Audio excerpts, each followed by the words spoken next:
Assalamualaikum warahmatullahi wabarakatuh. Hari ini kita akan belajar mengenai jenis-jenis usaha ekonomi berdasarkan cara pengelolaannya. Kegiatan ekonomi yang kita tahu ada yang menghasilkan barang dan yang menghasilkan jasa. Yang menghasilkan barang contohnya petani dan pedagang, jasa berupa dokter, koperasi dan yang lainnya. Sehingga kegiatan ekonomi dapat diartikan sebagai kegiatan yang dilakukan manusia untuk memperoleh barang atau jasa dalam memenuhi kebutuhan hidup. Berdasarkan pengelolaannya, usaha ekonomi dibagi menjadi dua, yaitu dikelola sendiri dan dikelola kelompok.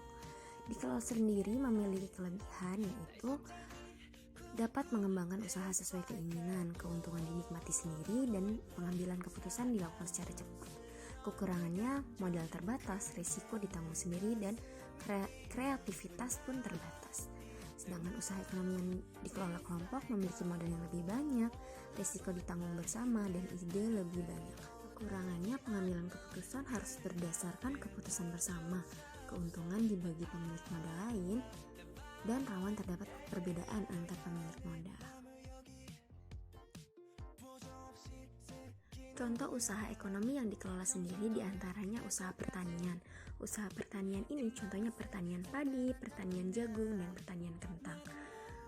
Usaha perdagangan contohnya seperti toko kelontong, perdagangan kaki lima, pedagang di lapak-lapak tradisional, dan penjual keliling. Kemudian ada usaha jasa, di mana usaha jasa ini contohnya ojek online, bengkel, fotokopi, salon. Kemudian ada industri kecil contohnya industri keramik, industri makanan, industri kerajinan, dan banyak industri kecil lainnya.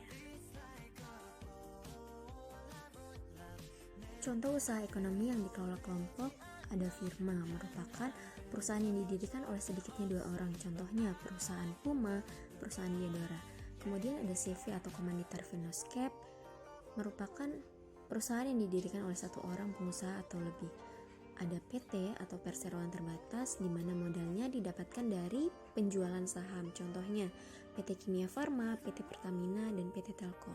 Selanjutnya ada BUMN yang merupakan perusahaan yang modalnya dimiliki oleh negara, contohnya Pertamina, BNI, dan yang ada di kota Cilegon yaitu Krakatau Steel. Kemudian ada BUMD yang modalnya dimiliki oleh pemerintah daerah. Selanjutnya ada koperasi. Koperasi ini merupakan bentuk usaha bersama berdasarkan prinsip saling membutuhkan dan kesamaan kebutuhan anggotanya. Jenis-jenis koperasi ada koperasi konsumsi, koperasi produksi, dan lain sebagainya. Cukup sekian untuk materi hari ini. Terima kasih. Wassalamualaikum warahmatullahi wabarakatuh.